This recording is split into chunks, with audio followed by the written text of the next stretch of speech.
Bizlarni yo'limizni to'sib bo'lmaydi. Nima uchun deb mendan so'rasangiz, xalqimiz nima uchun yashayotganini, ertangi kunni o'zimiz qo'limiz bilan faqat qurishga qodirmiz deb, ertangi kun marra bizniki deb mahkam belini bog'lab harakat qilayotganini sezgan odam gapimga qo'shiladi. Bu hayotda kecha, bugun va ertangi kunning chegaralari, aniq mezonlari bor. Biroq shunday shaxslar va davrlar bo'ladiki, ular haqida o'tgan zamonda gapirish juda mushkul. Buyuk insonlar o'z vaqtida va zarur paytda maydonga chiqadi. Islom Abdug'aniyevich yashamoq, yaratmoq, ilhomlantirmoq, ishonmoq. Bu so'zlarning barchasi uning nomi bilan bog'liq. U xuddi hozir ham shu yerda biz bilan birgadek. Go'yo navbatdagi xizmat safariga shoshilyapti. Galdagi yana bir olamshumul tashabbusni ilgari suryapti. Har birimiz bilan dildan so'zlashmoqda va o'z yurti, o'z xalqiga ishonmoqda. 25 yil avval aynan shu buyuk inson o'z vatanini tiklanish, taraqqiyot, yangi tarix yo'liga olib chiqdi. 90-yillarning boshidanoq aynan shu inson metindek kuchli irodasi tufayli o'z hayotini xatarga qo'yib, respublikamizni qaltis siyosiy ig'volar olovidan olib chiqdi, ehtimoliy fojialardan qutqardi. Men hech narsadan qo'rqmayman. Nima deganda, hayotimizni shunday relsga qo'yamizki, u rels o'zi oldingi manzili bor.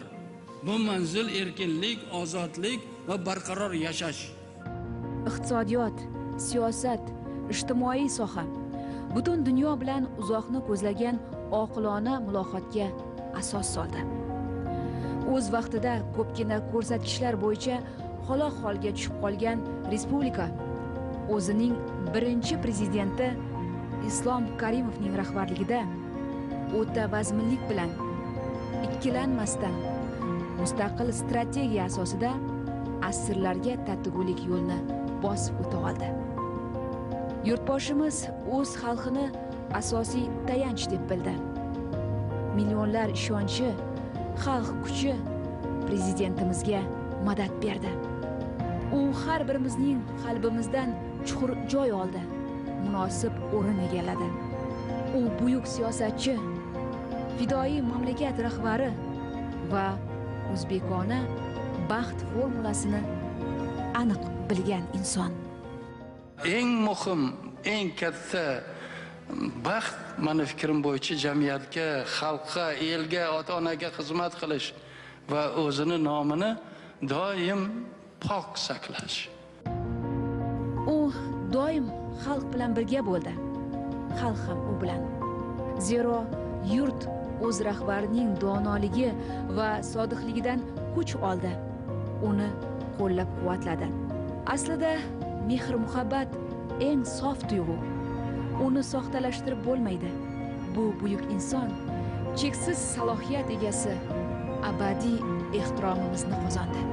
U bilan hamisha yonma-yon bo'lganmiz va yorqin xotirasi mudom yodimizda qoladi.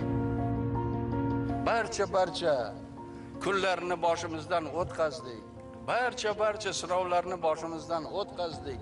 Lekin bitta narsani men sizlarga aytsam, barcha sinovlarda men faqatgina xalqimizga tayanganman, suyanganman. Sizlarni yaxshi ko'raman.